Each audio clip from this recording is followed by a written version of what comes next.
प्रभु की स्तुति हो, प्रभु की जय जयकार हो, प्रभु की महिमा हो। प्रभु ने हमें फिर से एक नया दिन दिया है और इस नए दिन में हम प्रभु के वचन में से हम सुनने के लिए जा रहे हैं। यहाँ पर हम एपिसोड J75 नहीं तो J75 हम पढ़ने जा रहे हैं और उसके अंदर जो हमारा जो मेन पॉइंट है वो प्रभु का अनुशासन अपने बच्चों के साथ ये है। बाकी हम जो उसके अंदर से पढ़ रहे हैं वो है यूहन्ना की सुसमाचार 20:31। उसके अंदर यूहन्ना ने क्या बताए हम उसको देखेंगे। उसके पहले रोमियो की पत्री 6:12 को हम फिर से एक बार पढ़ेंगे। उसके बाद हम आगे की ओर चलेंगे और प्रभु की स्तुति हो, प्रभु की जय जयकार हो। प्रभु ने हमें इतना आशीष दिया है कि हम प्रभु के नाम की महिमा हो सकें। यहाँ पर हम पढ़ रहे हैं रोमियो की पत्री 6:12 में, इसलिए तुम्हारे नाशवान शरीर के ऊपर पाप का वश ना चले ताकि तुम पाप की इच्छाओं पर कभी ना चलो। और यहाँ कह रहा है कि तुम्हारे नाशवान शरीर, हमारे शरीर मतलब हमारा शरीर नाशवान है, ये मिट्टी में मिलने वाला शरीर है। और इस शरीर के ऊपर इस शरीर के ऊपर पाप का वश ना चले। पाप का वश मतलब मैंने पहले समझाया, शैतान का वश ना चले। और शैतान का वश ना चले इसीलिए परमेश्वर ने क्या करा है, तो ताकि तुम पाप की इच्छाओं पर कभी ना चलो। और क्योंकि ये इच्छाओं पर कब चल सकते हैं, जब पाप की इच्छाओं पर चलते हैं। यदि आप पाप की इच्छाओं पर चल रहे हैं तो क्या होगा, हम शैतान की इच्छाओं के ऊपर चल रहे हैं। यदि शैतान की इच्छाओं पर चल रहे हैं तो क्या हुआ, आपके शरीर के ऊपर पाप का वश होने लगेंगे। क्योंकि पाप हमें कंट्रोल कर रहे हैं, हमें उसके हिसाब से हमें लेके जा रहे हैं। और इसीलिए हम पाप के वश में ना आए। इसीलिए यहाँ पर प्रभु ने यहाँ पर प्रभु के वचन पौलुस ने बड़े साफ लिखा है, क्योंकि तुम पाप मत करो। यदि तुम पाप करोगे तो क्या होगा, पाप के वश में जाओगे।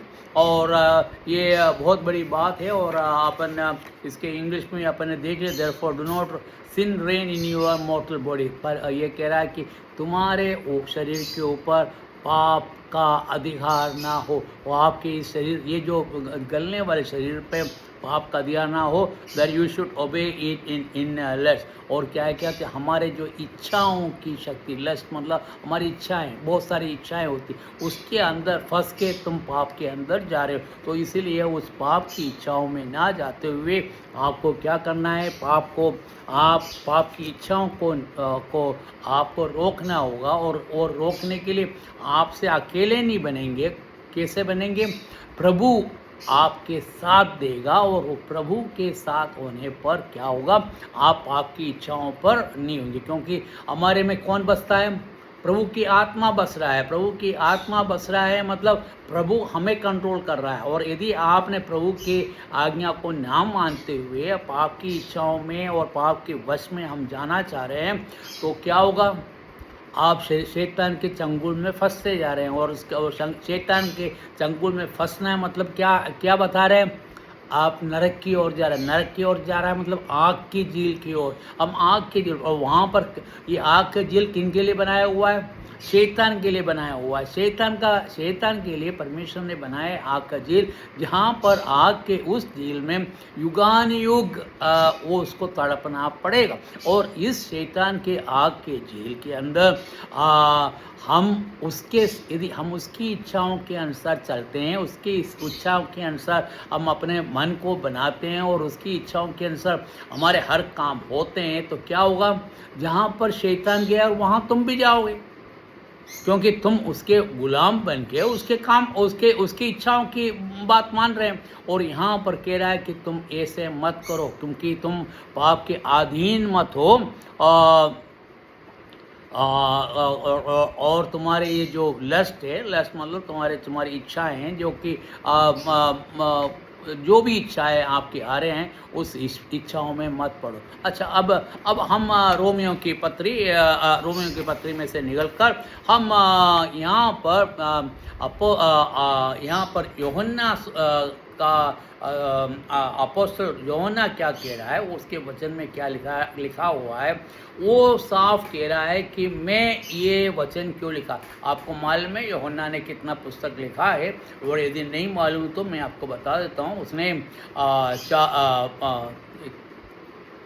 5 पुस्तक लिखा हुआ है। कौन कौन से हैं 5 पुस्तक? आप पढ़ेंगे तो एक तो यूहन्ना रचित सुसमाचार आप पढ़ेंगे, और उसके बाद उसके लेख 3 हैं, वो जो है यूहन्ना 1, यूहन्ना 2, यूहन्ना 3, ये 3 लेख है। और उसके बाद उसने प्रकाशित वाक्य ये लिखा हो। ये 5 पुस्तक हम पढ़ेंगे तो उसने उसका लिखने का उद्देश्य यहाँ पर बताया, क्यों उसने ये 5 पुस्तक लिखा हुआ है। और ये मतलब उसके जितने भी लेख उसने लिखा है, उसका मेन कारण क्या है, उसका कारण क्या है, ये बताने के लिए ही यहाँ पर पवित्र आत्मा यूहन्ना अपोस्तल के साथ काम कर रहे हैं। और ये आपको मालूम है, यूहन्ना के बारे में आपको थोड़ी बहुत मैं बता देता हूँ। यूहन्ना सबसे प्रिय शिष्य था परमेश्वर का, प्रभु यीशु मसीह का। वो हमेशा जब भी परमेश्वर बैठता था या प्रभु यीशु मसीह बैठता था, उसके पास बैठता था और उसके छाती पर अपने सिर रखकर और हमेशा उसके छाती पर लगकर ही वो बात करता था, क्योंकि वो प्रभु यीशु मसीह को अपना सबसे प्रिय मानता था। और उसी के बाद मतलब उसको, यदि आपको मालूम है, हम हमारे जीवन में हम किसी के छाती पर सिर रख रहे हैं, किसके सिर पर रख रहे हैं मालूम है? उनके ऊपर रखेंगे जिसको आप विश्वास करते हैं। और यदि विश्वास नहीं करते तो उनके छाती पर सिर नहीं रखेंगे। वो खास करके आप देखेंगे आपके बच्चे लोग जो है वो अपने माँ के छाती पर सिर रखते हैं, और पिता के यदि बड़ा काम हो तो पिता के छाती पर सिर रखते हैं। क्यों?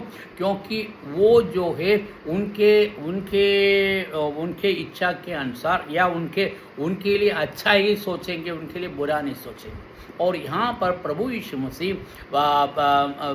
यूहन्ना का सबसे प्रिय शिष्य था उसको ये भी कहा जाता वो प्रेम का शिष्य था। उसने प्रेम क्या है उसने प्रभु यीशु मसीह से सीखा, और उसने प्रेम का उद्देश्य उसने दिया है, और वो प्रेम का शिष्य है। और दूसरी बात क्या है, ये यूहन्ना जो है आप देखा जाए तो प्रभु यीशु मसीह के चेलों का 12 चेलों का एक झुंड था। इस 12 चेलों के झुंड में आप देखते हैं कि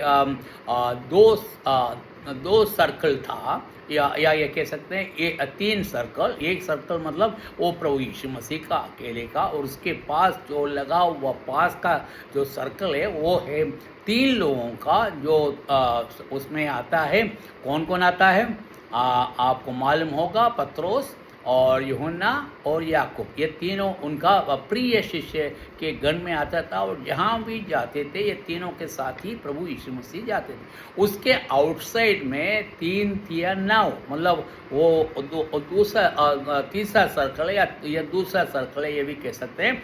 तो वो जो है आउटर उसके आगे का सर्कल है। और यहाँ पर अपन देखते हैं कि प्रभु यीशु मसीह उन लोगों के साथ ज़्यादा घुमा फिरा नहीं है, वो उनके साथ चलते थे और साथ बाकी कोई भी इम्पोर्टेंट बात होते थे। और सब जहाँ पर क्या होता था, पत्रोस और यूहन्ना और याकूब ये तीनों जाते थे। और कौन कौन है पत्रोस प्रभु का अपन देखेंगे तो प्रभु का सबसे उत्तम शिष्य माना जाता है, क्योंकि उसने प्रभु ने उसको ही आज्ञा दिया है कि मेरे भेड़ों को चराने के लिए। आप यूहन्ना के सुसमाचार में यूहन्ना बिल्कुल साफ लिखा हुआ है कि प्रभु यीशु मसीह ने उससे कहा कि तुम मेरे भेड़ों को चराओ। और कितने बार कहा? 3 बार कहा। वो उसको मेनली उसको सबसे पहले उसको ये काम सौंपा है कि तुम मेरे भेड़ों को चराने का काम मैंने तुमको सौंपा है। और दूसरा अपन याकूब के बारे में इतना कुछ नहीं सुनते हैं। बाकी याकूब और यूहन्ना जो है दोनों भाई थे। और आपको मालूम है, हमारे वचन में अपन पढ़ेंगे तो अपन को मालूम पड़ेगा याकूब जो है सबसे पहला व्यक्ति है जो प्रभु यीशु मसीह के लिए अपना जान देते हैं। जो प्रभु यीशु मसीह के लिए शिष्यों में तो सबसे पहले जान देने वाला वो ही है। और यूहन्ना जो है वो जो परमेश्वर की इच्छा, परमेश्वर का प्रेम उसने सीखा, वो परमेश्वर की इच्छा निभाना चाहता है। वो ये यूहन्ना की पत्री में क्या लिखा हुआ है, 20:31 में लिखा हुआ है, क्या लिखा है, और जो बातें यहाँ लिखी है वे इसलिए है कि तुम विश्वास करो। मतलब यूहन्ना कह रहा है मैंने ये जो वचन जो लिखा हुआ है उसका कारण एक ही कारण है, क्योंकि तुम इसको पढ़ने के बाद तुम विश्वास करो। प्रभु यीशु मसीह पर विश्वास करना तुम्हारा मुख्य काम है। और उसके लिए हम विश्वास कैसे करेंगे? आप लोगों को सत्य नहीं मालूम है तो कैसे विश्वास करेंगे? तो बोले कि तुम ये जितने भी सत्य लिखा हुआ है तुम उस पर विश्वास करो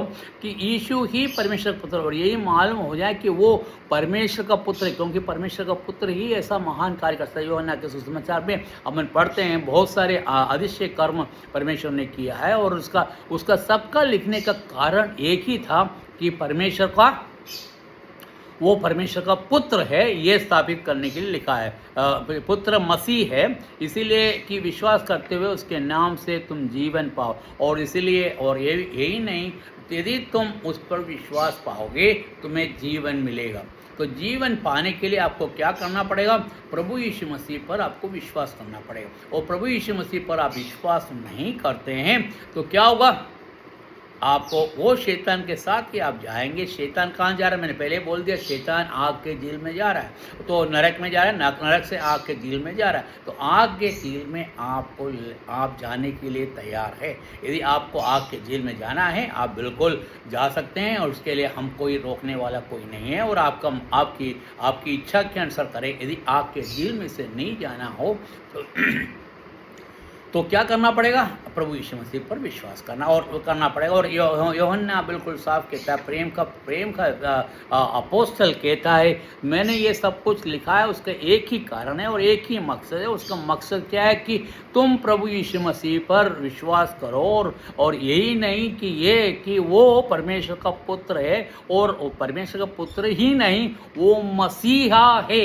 ये बात आपको मालूम करने के लिए ये लिखा। इंग्लिश में क्या लिखा?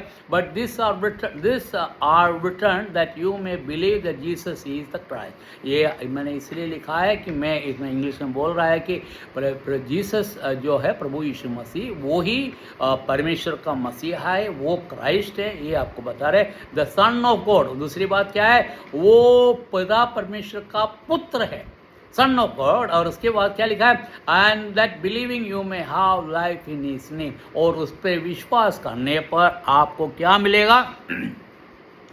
परमेश्वर का आनंद जीवन पाएगा। आप नरक में ना जाते हुए स्वर्ग में आप जाएंगे, क्योंकि परमेश्वर का आप जिस कोई ने प्रभु यीशु मसीह पर विश्वास किया उसको आनंद जीवन मिला, और उसको वो नाश का अधिकारी नहीं होगा, वो नरक के अधीन नहीं होगा, और उसको बचा लिया। यहाँ मेरा समय खत्म हो जाता है। प्रभु की स्तुति और हम आगे कल देखेंगे और अगले बार। और प्रभु की जय जयकार हो, प्रभु की स्तुति हो, परमेश्वर की दया और आशीष आप पर बने रहे। आमीन।